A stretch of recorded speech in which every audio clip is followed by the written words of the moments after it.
사순절 넷째 주 3부 예배 나오시고 또 영상으로 예배드리는 우리 모든 성도들을 사랑하고 축복합니다. 하나님의 은혜와 평강 가운데 늘 믿음 안에 승리하는 성도들 되시길 바랍니다. 우리 몇 분 한번 같이 인사하겠습니다. 하나님이 하셨습니다. 하나님이 풀어 살리십니다. 하나님께서 우리에게 은혜 주신 것을 고백하고 나아갈 때 하나님이 풀어서 살려주신 은혜가 우리 가운데 임할 줄로 믿습니다. 그런 복된 성도들 되시길 바랍니다. 오늘은 사도행전 2장 25절로 32절 말씀, 항상 하나님을 앞에 모시는 신앙이라는 말씀으로 함께 은혜를 나누겠습니다. 먼저 주여 말씀하옵소서 같이 하겠습니다. 주여 말씀하옵소서 주의 종이 듣겠나이다. 아멘. 하나님의 음성이 들리는 복된 시간이 되시기를 바랍니다. 베드로는 성령 강림, 성령 충만함을 받아서 성령이 강림한 것은 비난하는 것처럼 술에 취한 것이 아니라 요엘 선지자의 약속하신 말씀이 이루어진 것이다 라고 고백하고, 예수님이 공생에 하신 것도 하나님이 은혜 주셔서 권능 주셔서 하신 일이고, 그리고 십자가에 내어주시고, 그리고 죽음의 사망의 고통에서 풀어 살리셔서 부활시키셨다라고 말씀을 전했습니다. 그리고 예수님의 부활에 대해서 오늘 본문 말씀은 예수님보다 먼저 1000년 앞에 있는 사람이거든요, 다윗이. 그런데 그 다윗 왕이 통해서 하나님이 말씀하신 부활이 이루어진 것이다 라고 선포하거든요. 그래서 오늘 본문 말씀을 통해서 다윗이 어떻게 부활의 믿음을 볼 수 있었는지, 그리고 그 믿음을 갖는 사람에게 하나님이 어떤 은혜와 능력을 주시는지 함께 은혜를 나눔으로 우리 모든 성도들도 항상 하나님을 내 앞에 모심으로 응답받고 해결받는 성도들 되시기를 바랍니다. 항상 하나님을 내 앞에 모시는 신앙, 첫 번째는 흔들리지 않는 믿음을 가집니다. 25절 말씀 같이 읽겠습니다. 다윗이 그를 가르쳐 이르되 내가 항상 내 앞에 계신 주를 배웠으며 나로 요동하지 않게 하기 위하여 그가 내 우편에 계시도다. 아멘. 오늘 본문 말씀은 다윗의 시편 16편 말씀인데, 다윗은 항상 하나님을 내 앞에 모시고 살았다라고 고백하거든요. 하나님을 내 앞에 모셨다는 것은 하나님이 나의 인도자, 나의 목자라는 의미이기도 하고, 항상 하나님을 내 앞에 모셨다는 것은 나는 하나님께 집중했습니다, 하나님께 초점을 맞추며 살아왔다라는 고백이거든요. 다윗은 이스라엘 목동으로 있을 때, 자기가 양을 칠 때도 항상 하나님을 내 앞에 모셔서 하나님께서 기름 부어 주셨습니다. 골리앗과 싸울 때도 다윗은 하나님을 앞에 모시고 나가서 승리했습니다. 사울 왕에게 쫓기며 고난 중에 있을 때도 하나님을 항상 앞에 모심으로 그 고난을 이기고 견디고 승리했습니다. 왕이 되어서도 하나님을 앞에 모시고 삶으로 어딜 가든지 승리하는 삶을 살았거든요. 그럼 성도 여러분, 우리도 항상 하나님을 내 앞에 모시면 흔들리지 않는 믿음 가운데 승리하는 삶을 살게 될 줄로 믿습니다. 서커스에 사자를 조련하는 조련사들이 있거든요. 저는 직접 본 적은 없습니다. TV에 보면 옛날에 조련사들이 옆에 혹시 위험할지 모르니까 총을 찬답니다. 그리고 이제 채찍을 들거든요. 그리고 또 한 손에 희한하게 의자를 들고 간답니다.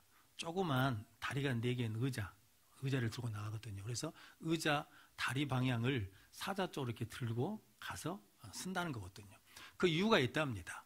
그냥 드는 이유가 아니라 사자가 그 다리 4개를 보면 다리 4개에다가 초점을 다 맞추려고 그런대요. 그러면 초점을 맞추지 못하니까 자기 스스로 뭐 해지냐면 힘이 빠진다는 겁니다. 그래서 순한 양이나 개처럼 말을 잘 듣는다라는 거거든요.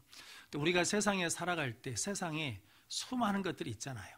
우리가 봐야 될 것들이 많지 않습니까? 그래서 우리가 초점을 여러 곳에다 맞추면 우리가 뭐 해진다는 겁니까? 무익해져, 믿음이 약해져, 믿음의 능력을 잃어버린다는 거거든요. 그래서 이런 말이 있습니다. 세상에 다초점으로 사면 무초점이 된다는 거죠. 초점을 맞추지 못한다는 거죠. 그래서 마귀는 항상 우리가 하나님께 집중하지 못하게 만든다는 거죠. 하나님도 바라보고 뭣도 바라보라는 겁니까?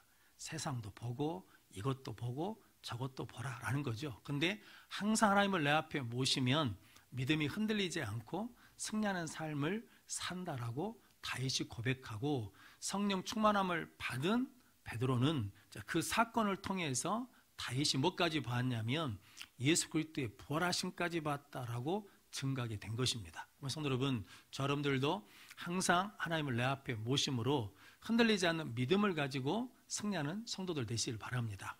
믿음의 조상 아브라함은 하나님께서 본토 친척 아비집을 떠나 내가 지시할 땅으로 가라라고 그랬을 때 하나님을 앞에 모시고 순종해서 그 땅을 떠나 사람이 지시한 땅에 갔거든요. 근데 그 땅에 갔더니 기근이 들었습니다. 문제가 생기거든요. 그런데 그 문제 앞에서 아브라함이 하나님을 앞에 모신 게 아니라 자기 방법으로 그것을 피하거든요. 그래서 애굽 땅에 내려갑니다. 하나님에게서 멀어지니까 아브라함의 마음에 찾아드는 마음이 하나 있습니다. 그게 뭐냐면 두려움이 찾아왔습니다. 그래가지고 그 아내 사라에게 말하거든요. 당신 때문에 내 목숨이 죽을 수 있다는 거죠. 아무도 그렇게 말한 적이 없거든요. 그런데 본인 마음에 두려움이 찾아오니까 사람들이 이쁜 내 마누라 때문에 나를 죽일 수 있겠구나. 그래가지고 창세기 12장 13절 말씀 같이 읽겠습니다. 오나건대 그대는 나의 누이라 하라. 그러면 내가 그대로 말미암아 안전하고 내 목숨이 그대로 말미암아 보존되리라 하니라. 아멘. 아브라함이 누구로 말미암아 안전하겠다는 겁니까? 사례로 말미암아 안전하고 사례로 말미암아 내 목숨이 보존되리라 그러거든요. 사례가 아브라함을 지켜줄 수 있을까요? 없을까요? 없지요. 그런데 무엇을 하지 않으니까, 하나님을 내 앞에 모시지 않으니까 믿음이 약해지는 겁니다. 믿음이 작동하지 않아요. 그러니까 두려우니까 지푸라기라도 잡아야 되잖아요. 근데 자기가 잡을 수 있는 게 뭐예요?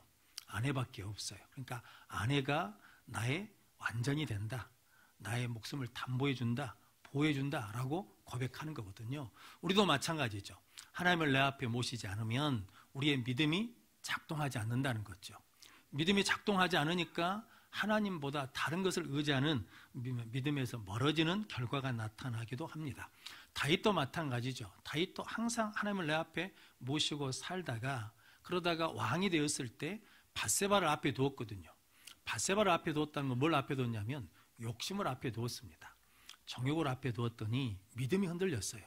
믿음이 작동하지 않아. 그래서 실패하고 넘어지게 되었거든요. 그러면 성도 여러분, 우리도 믿음이 흔들린 것은 환경 때문에 흔들린 게 아니고 문제 때문에 흔들린 게 아니고 우리가 하나님을 내 앞에 두지 않으면 우리의 믿음이 요동하게 된다는 거죠. 그런데 하나님을 내 앞에 모시는 신앙생활을 해 나가면 힘들고 어려운 일이 있어도 하나님이 우편에 계셔서 요동하지 않도록 우리를 굳건하게 붙들어 줄 줄로 믿습니다. 저는 이렇게 항상 하나님을 내 앞에 모시는 성도들 되시기를 바랍니다.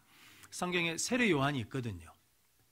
세례 요한은 예수님보다 먼저 보냄받은 사람이고 예수님에 대해서 세상죄를 지고 가는 하나님의 어린 양이라고 고백한 사람입니다. 그런데 그가 이제 헤롯 왕이 동생 빌립의 아내를 취하니까 잘못된 일이라고 지적하니까 헤롯 왕이 감옥에 넣었습니다. 감옥에 있으면서 예수님에 대한 이야기를 듣는데 자기가 생각하는 예수님의 일이 아니니까 제자들에게 가서 물으라는 거거든요. 오실 그 이가 당신입니까? 아니면 우리가 다른 일을 기다려야 됩니까? 라고 물어라 라는 거죠. 즉 뭐냐면 세례 요한의 믿음이 뭐였다는 겁니까? 흔들렸다라는 거거든요. 흔들린 이유는 뭐 때문이냐면 세례 요한도 유대인이거든요. 유대인들은 어떤 메시아를 기다리냐면 노마로 압제부터 우리를 해방시켜 주시는 메시아, 불의를 정의를 바르게 세워주는 메시아를 기다리고 있는데 예수님이 하신 일이 그런 일들이 아니에요. 그러니까 예수님이 그 제자들에게 이렇게 말씀합니다. 마태복음 11장 5절로 6절 말씀 같이 읽겠습니다.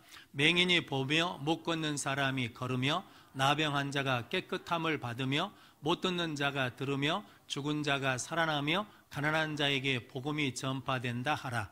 누구든지 나로 말미암아 실족하지 아니하는 자는 복이 있도다 하시니라. 아멘.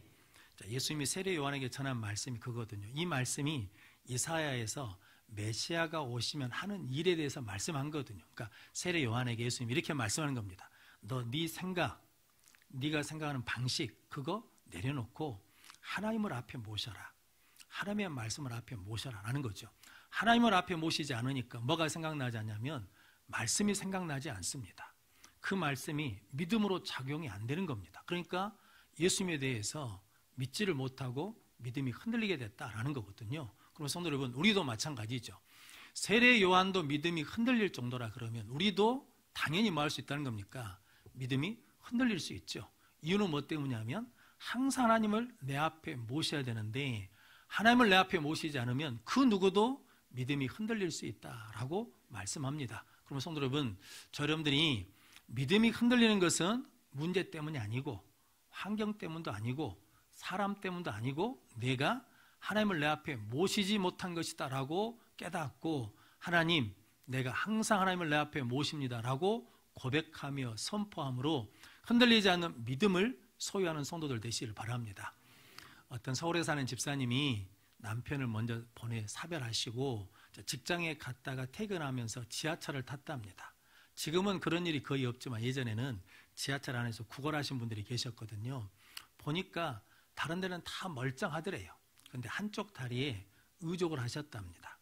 그러니까 이제 본인이 약하다는 것을 강조하기 위해서 뭐 어떻게 했냐면 그 의족 다리를 바지를 걷어 올려가지고 내가 이런 사람입니다. 그러니까 도와주십시오 라고 한다는 거죠. 근데 그때 하나님이 그 집사님 마음에 이런 마음을 주시더랍니다.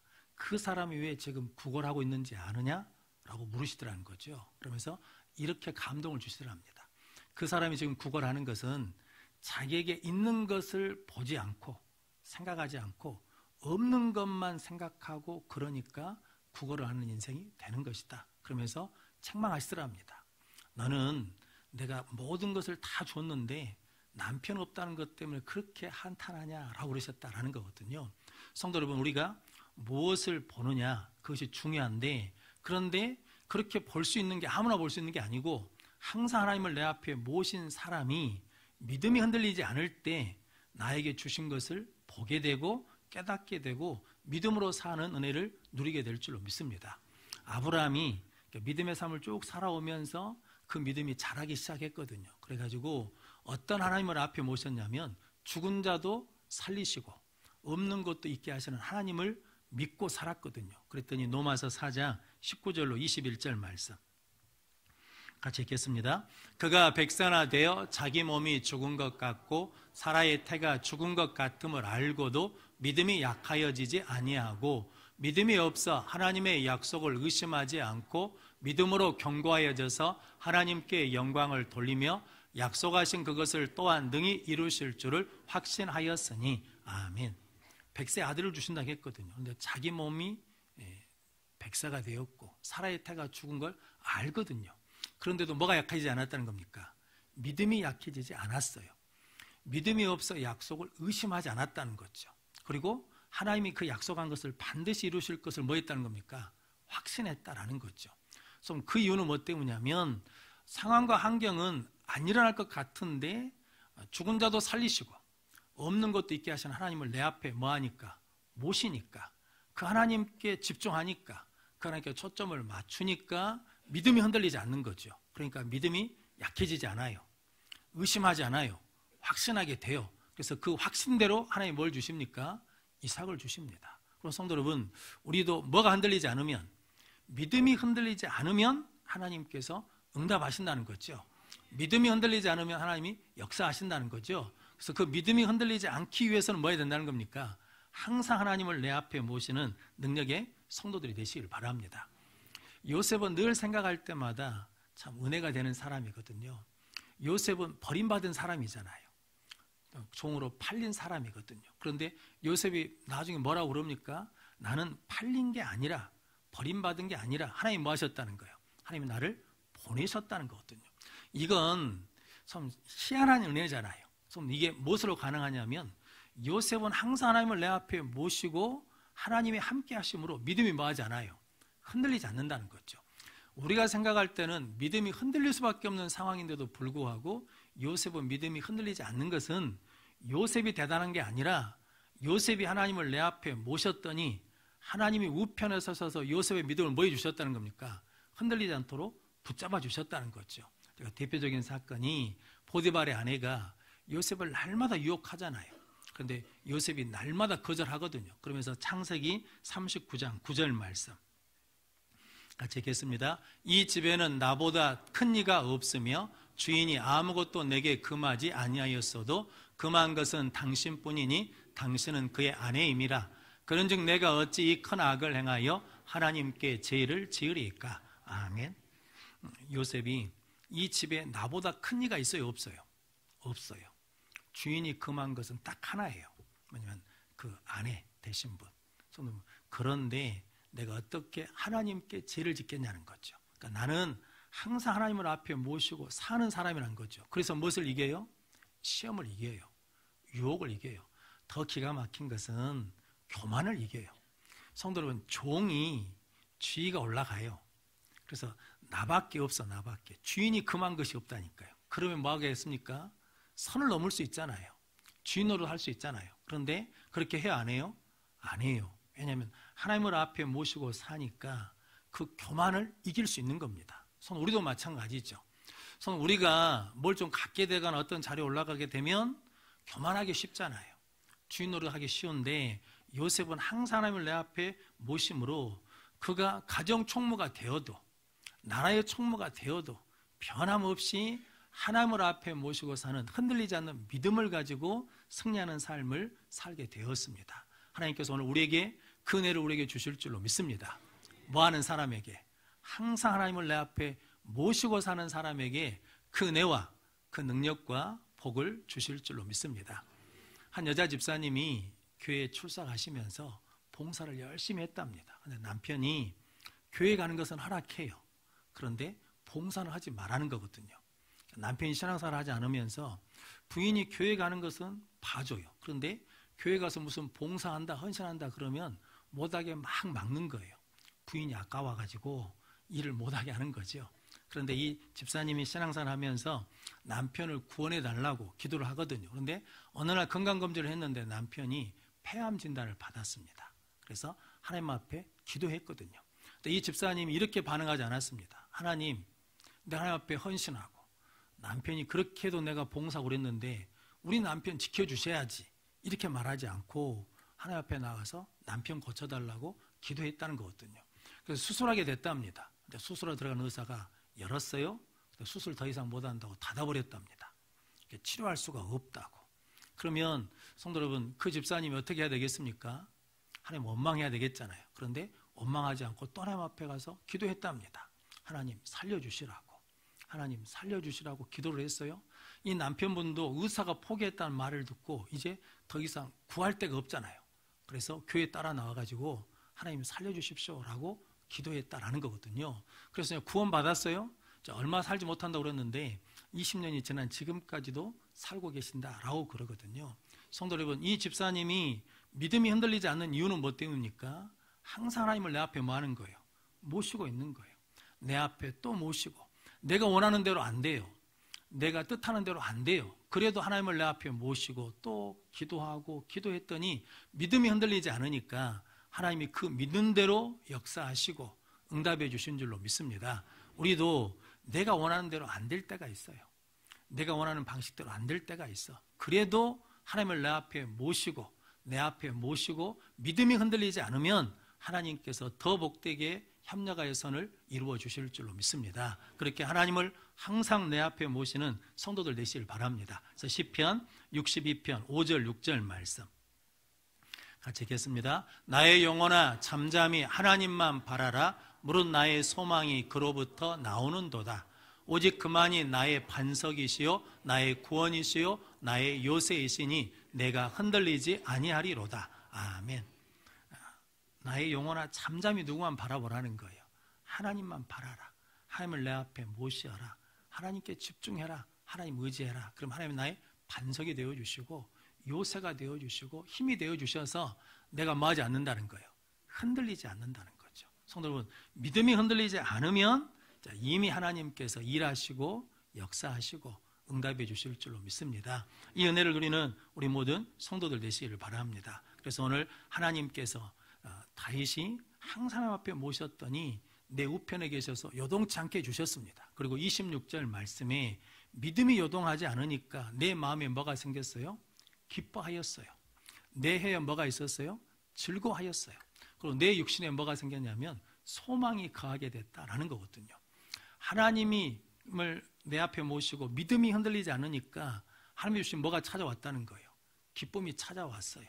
입술의 열매, 감사의 열매, 찬송의 열매가 맺어지고 우리 마음이, 우리 육신이 소망 가운데 거하는 은혜를 누리게 된 줄로 믿습니다. 성도 여러분, 여러분들이 하나님을 항상 내 앞에 모시고 믿음이 흔들리지 않으면 하나님으로부터 오는 기쁨이 충만하게 될 줄로 믿습니다. 스코틀랜드에 종교개혁자인 존 낙스라는 분이 계시거든요. 이분이 피해 여왕이라고 불리는 메리 여왕 시대에 신앙을 박해하니까 그 신앙을 지키기 위해서 이제 싸우다가 메리 여왕이 얼마나 미워했냐면 반드시 내가 존 낙스를 죽이겠다. 존 낙스하고 연관된 사람들은 내가 다 죽이겠다라고 그랬답니다. 얼마나 사람을 많이 죽였으면 피해 여왕이라고 불렀겠습니까? 그런데 존 낙스가 어려움에 있는데 사람들한테 중보 기도를 좀 해달라고 그러는데 기도해 줄 사람이 없어요. 왜냐하면 존 낙스하고 연결만 되면 다 뭐 하겠다고 그러니까, 죽이겠다고 그러니까. 그래서 결국은 사모님한테 나를 위해서 기도해 달라고 그랬답니다. 근데 어떻게 기도하려고 그랬냐면 예수님의 중보 기도를 해달라고 그랬대요. 예수님의 중보 기도 요한복음 17장을 날마다 나에게 읽어달라는 거거든요. 예수님이 요한복음 17장에 기도하시는데 먼저는 당신을 위해서 기도합니다. 성도 여러분, 나를 위한 기도도 중보 기도입니다. 왜냐하면 내가 건강해야 다른 사람을 뭐 할 수 있어요? 도울 수 있죠. 임산부가 아이를 가졌어요. 그럼 임산부가 뭐해야? 건강해야 아기가 건강한 것과 같은 이치거든요. 그래서 하나님께, 예수님께 기도하면서 예수님, 나에게 이 고난을 이길 수 있는 권세를 주십시오. 이 문제를 해결할 수 있는 능력을 주십시오 라고 기도했는데 어느 날 이 메리 여왕한테 잡혔어요. 그래서 감옥에 들어가게 됐답니다. 그래서 죽을 날을 기다리고 있는데 그날부터 메리 여왕이 아프기 시작한 거예요. 그러니까 아프고 해도 치료가 안 되니까 이 메리 여왕이 존 낙스 때문이다 그래가지고 그 사람을 풀어줬어요. 그러면서 메리 여왕이 그랬답니다. 100만의 군대보다 기도하는 한 사람이 무섭다 그랬다는 거거든요. 그래서 존 낙스가 그런 말을 했습니다. 기도하는 한 사람이 기도하지 않은 한 민족보다 강하다라는 거거든요. 그래서 기도가 뭡니까? 하나님을 내 앞에 두는 거잖아요. 내 능력으로 할 수 없으니까 하나님께 맡기는 거잖아요. 그래서 기도는 하나님을 내 앞에 모시는 거거든요. 그렇게 기도자가 되면 하나님께서 그 무엇보다도 강한 능력의 삶을 살게 해주실 줄로 믿습니다. 그래서 시편 33편 12절 말씀 같이 읽겠습니다. 여호와를 자기 하나님으로 삼은 나라 곧 하나님의 기업으로 선택된 백성은 복이 있도다. 아멘. 여호와를 자기 하나님으로 삼은 나라, 여호와를 자기 하나님으로 삼은 가정, 여호와를 자기 하나님으로 삼은 교회, 개인, 하나님께서 복 주실 줄로 믿습니다. 어떤 복이라는 거예요? 믿음이 흔들리지 않는 복을 주셔요. 왜냐하면 믿음이 흔들리지 않으면 다 이겨낼 수 있고 다 해결되는 은혜를 허락해 주실 줄로 믿습니다. 1905년 4월 달에 우리 조선 사람 1033명이 멕시코로 가는 상선을 탔습니다. 이유는 뭐 때문이냐면 일본 중개업자가 멕시코에 가면 양복 입고 살고 쌀밥 먹고 살고 우유 먹고 살고 돈 많이 번다고 속여가지고 실은 노예시장에 갖다 파는 거거든요. 그래서 1033명이 한 달 동안 배를 타고 멕시코에 도착했습니다. 그랬더니 멕시코에 갔더니 환영해 준 것도 잠깐이고 마치 물건 파는 것처럼 조선 사람들을 세워놓고 노예로 각 농장으로 팔아가 버렸어요. 얼마나 처절했겠습니까? 가가지고 애니깽이라는 농장에, 애니깽이 뭐냐면 알로에처럼 생긴 건데 훨씬 키가 큽니다. 그 가시도 훨씬 큽니다. 그래서 새벽 5시부터 밤 10시까지 40도가 내리쬐는 햇볕에서 계속 일하는 겁니다. 원래 한 달에 그 당시 돈으로 1원 30전을 주기로 했는데 얼마를 줬냐면 35전 줬답니다. 그러니까 3분의 1밖에 안 준 거예요. 그러니까 조선 사람들이 어떤 취급을 당했냐면 흑인 노예들이 5등급, 6등급 취급을 당했답니다. 그런데 조선 사람들은 7등급 수준으로 취급받았다라는 거거든요. 하루 종일 일하고 왔어요. 얼마나 힘들고 어렵겠습니까? 그런데 그 사람들이 저녁에 몇몇 사람들이 따로 모이는 거예요. 달빛을 불빛 삼아서 뭐냐면 예배를 드리더라라는 거거든요. 그들이 예배 드리면서 감격의 눈물을 흘리는 거거든요. 그런데 4년 계약하고 갔는데 계약이 끝났는데 돌아갈 나라가 없어요. 1910년에 한일합병이 돼가지고 나라가 없는 겁니다. 거기다가 멕시코 내량까지 있어가지고 어디까지 도망을 갔냐면 옆 쿠바 섬까지 도망가가지고 사탕수수밭에서 일하는 애니깽이라는 조선 사람이라고 부른다는 거거든요. 그런 분들이 어떻게 그 시대를 견디며 이겨왔냐? 하나님 앞에 예배한 거예요. 예배를 드린다는 것은 뭡니까? 하나님을 항상 내 앞에 모시겠다는 거죠. 그래서 그들이 고백한 게 하박국 3장 17절 18절 말씀 같이 읽겠습니다. 비록 무화과 나무가 무성하지 못하며 포도나무에 열매가 없으며 감람나무에 소출이 없으며 밭에 먹을 것이 없으며 우리의 양이 없으며 외양간에 소가 없을지라도 나는 여호와로 말미암아 즐거워하며 나의 구원의 하나님으로 말미암아 기뻐하리로다. 아멘. 없고 다 없잖아요. 그런데 있는 게 있어요. 뭐가 있다는 거예요? 하나님이 계시다는 거죠. 나는 하나님으로 인하여 기뻐하고 구원의 하나님으로 말미암아 즐거워하리로다. 성도 여러분, 그렇게 예배했더니 하나님을 내 앞에 모셨더니 힘들고 어렵거든요. 죽을 것 같거든요. 그런데 믿음이 흔들리지 않으니까 하나님 뭘 주시냐면 힘을 주셔요. 살아갈 힘을 주셔. 이길 수 있는 힘을 주셨다라는 거거든요. 이번 산청 의성 산불 때문에 많은 피해를 봤잖아요.